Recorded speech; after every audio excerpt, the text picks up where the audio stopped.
जिंदगी का सबसे खूबसूरत पौधा विश्वास होता है, जो जमीन में नहीं दिल में उगता है। अगर आप उस इंसान को ढूंढ रहे हैं जो आपकी जिंदगी बदल सकते हैं, तो एक बार आईने में देख लीजिए। खुद से ज्यादा हमें कोई नहीं बदल सकता। अपनी तारीफ खुद कर लिया करो, क्योंकि बुराई करने के लिए तो पूरी दुनिया मौजूद है।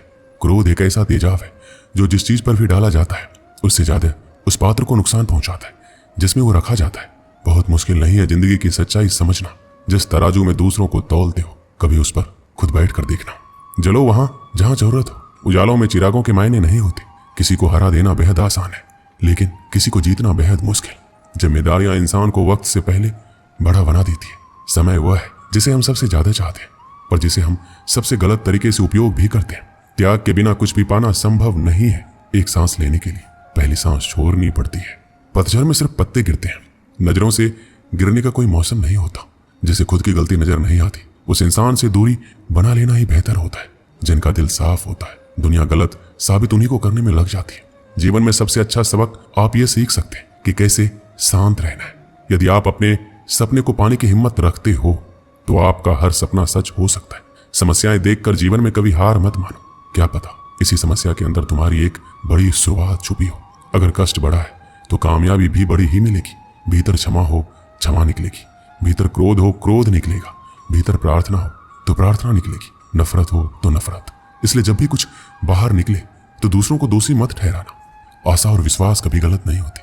बस ये हम पर निर्भर करता है कि हमने किससे आशा और किस पर विश्वास करना है। विचारों की खूबसूरती कहीं से भी मिले चुरा लो, क्योंकि चेहरे की खूबसूरती तो उम्र के साथ बदल जाती है, मगर विचारों की खूबसूरती हमेशा दिलों में अमर रहती है। जब हम कोई भी कार्य भगवान की याद में रहकर करते हैं, तो उसमें भगवान की शक्तियां हमारी मदद करती हैं और हमारी सफलता निश्चित हो जाती है। अपनी परिस्थिति परमात्मा को सौंप दीजिए, क्योंकि जितना आप जीवन भर में कर सकते हैं, उससे कहीं ज्यादा वो एक पल में कर सकते हैं।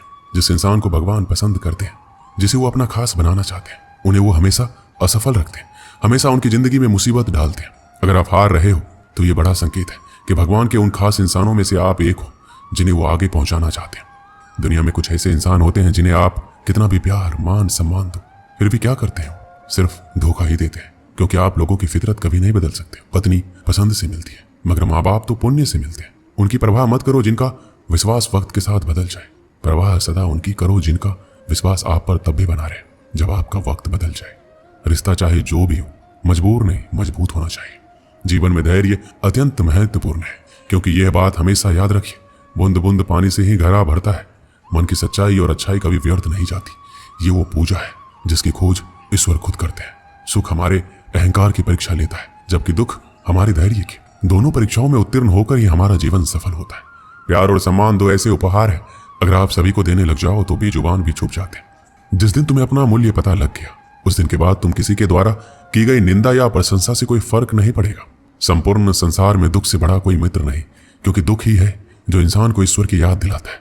अच्छे व्यक्ति को समझने के लिए अच्छा हृदय चाहिए, ना कि अच्छा दिमाग, क्योंकि दिमाग हमेशा तर्क करेगा और हृदय हमेशा प्रेम भाव देखेगा। सत्य केवल उन लोगों के लिए कड़वा होता है जो लोग झूठ बोलने के आदी हो चुके हैं। हर अनुभव कुछ ना कुछ सिखाता है, इसलिए हर अनुभव महत्वपूर्ण है। हम अपनी गलतियों से भी सीख सकते हैं। पेट में गया हुआ विष केवल एक मनुष्य को मारता है, परंतु कान में गया हुआ विष कई संबंधों को मार देता है। अपनी नजर हमेशा उस चीज पर रखो जिसे तुम पाना चाहते हो, उस पर नहीं जिसे तुम खो चुके हो। इंसान की आदत है, नहीं मिला तो सब्र नहीं करता, और मिल जाए तो कदर नहीं करता। जिंदगी में सब लोग दोस्त या रिश्तेदार बनकर नहीं आते, कुछ लोग सबक बनकर भी आते हैं। पीठ हमेशा मजबूत रखनी चाहिए, क्योंकि शाबाशी और धोखा दोनों ही पीछे से मिलते हैं। कुछ लोग आपसे इसलिए भी नफरत करने लग जाते हैं क्योंकि आपकी सही बातें उन्हें कड़वी लग जाती है। जो साथ रहकर भी किसी के हो, वो दूर रहे तो ही अच्छा है। किस्मत सिर्फ मेहनत से बदलती है, बैठकर सोचते रहने से नहीं। सिर्फ उसी के सामने झुको, वो किसी के सामने तुम्हें झुकने नहीं देगा। श्री कृष्ण कहते हैं, करने दो जो आपकी बुराई करते हैं। ऐसी छोटी छोटी बातें तो सिर्फ छोटे लोग ही करते हैं। सिर्फ धोखा देना ही धोखा नहीं होता, लेकिन किसी के साथ अपनेपन का नाटक करना, ये बहुत ही बड़ा धोखा होता है। जो आपकी सही बातों का भी गलत मतलब निकालते हैं, उनको सफाई देने में अपना वक्त बर्बाद मत करो। एक दिन शिकायत आपको वक्त से नहीं बल्कि खुद से होगी कि एक खूबसूरत जिंदगी आपके सामने थी और आप दुनियादारी में उलझे रहे। एक बार माफ करके अच्छे बन जाओ, परंतु दोबारा उस इंसान पर भरोसा करके बेवकूफ मत बनो। अपने तो वो होते हैं जिन्हें आपके दर्द का एहसास हो, वरना हाल चाल तो रोड पर आते जाते लोग भी पूछ लेते। मेहनत का फल और समस्याओं का हल देरी से ही सही पर मिलता जरूर है। जब आप दूसरों का अच्छा चाहते हैं तो वही चीजें आपके जीवन में वापस आती है। यही प्रकृति का नियम है। टूटी हुई चीजें सबसे ज्यादा तकलीफ देती है, जैसे भरोसा, दिल, नींद और सबसे अधिक उम्मीद। बस तुम खुद से मत हारना, बाकी सब श्री कृष्ण देख लेंगे।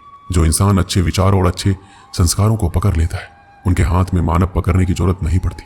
वक्त जब न्याय करता है तो गवाहों की जरूरत नहीं पड़ती। माफी मांगने वाले हमेशा गलत नहीं होते। कुछ लोग झुक जाते हैं, पता है क्यों? रिश्तों को बचाने के लिए। इच्छा पूरी नहीं होगी तो क्रोध बढ़ेगा और पूरी होने पर लोभ। इसलिए जीवन में हर परिस्थिति में धैर्य बनाए रखना ही श्रेष्ठ है। कई वर्षों पहले एक राज्य में मिदास नाम का एक लोभी राजा राज्य करता था। उसकी एक बहुत ही सुंदर पुत्री थी जिसका नाम सुनैना था। मिदास अपनी पुत्री से बेहद प्रेम करता था, किंतु उससे कहीं अधिक उसे सोने से प्रेम था। उसके खजाने में सोने का भंडार था। उतना सोना दुनिया में किसी भी राजा के खजाने में नहीं था। इसके बाद भी खजाने में जितना सोना बढ़ता, राजा मिदास की लालसा उतनी ही बढ़ती जाती। उसके दिन का अधिकांश समय खजाने में रखे सोने को गिनने में निकल जाता था। सोने के लालसा में अक्सर वो अपनी पुत्री को अनदेखा कर देता था।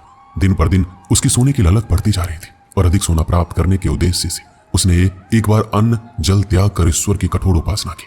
उसकी उपासना से प्रसन्न होकर ईश्वर ने उसे दर्शन दिए और मनचाहा वरदान मांगने को कहा। मिदास बोला, हे ईश्वर, मुझे वरदान दीजिए कि मैं जिस भी वस्तु को छूं वो सोना ही बन जाए। ईश्वर मिदास की लालसा समझ रहे थे। वरदान देने के पूर्व उन्होंने पूछा, राजन, क्या ये वरदान मांगने के पूर्व तुमने अच्छी तरह विचार कर लिया है? हे ईश्वर, मैं इस विश्व का सबसे धनी राजा बनना चाहता हूँ। मैंने अच्छी तरह से सोच लिया है, मुझे यही वरदान चाहिए। कृपया मुझे ये वरदान प्रदान कीजिए। तथास्तु, मैं तुम्हें वरदान देता हूँ कि कल सूर्य की पहली किरण के साथ तुम जिस भी वस्तु को छुओगे वो सोने की बन जाएगी। आशीर्वाद देने के उपरांत ईश्वर अंतर्ध्यान हो गए। राजा मिदास ये वरदान पाकर खुशी से फूला नहीं समाया। दूसरे दिन सोकर उठने के उपरांत अपनी शक्ति परखने के लिए उसने अपने पलंग को छूकर देखा।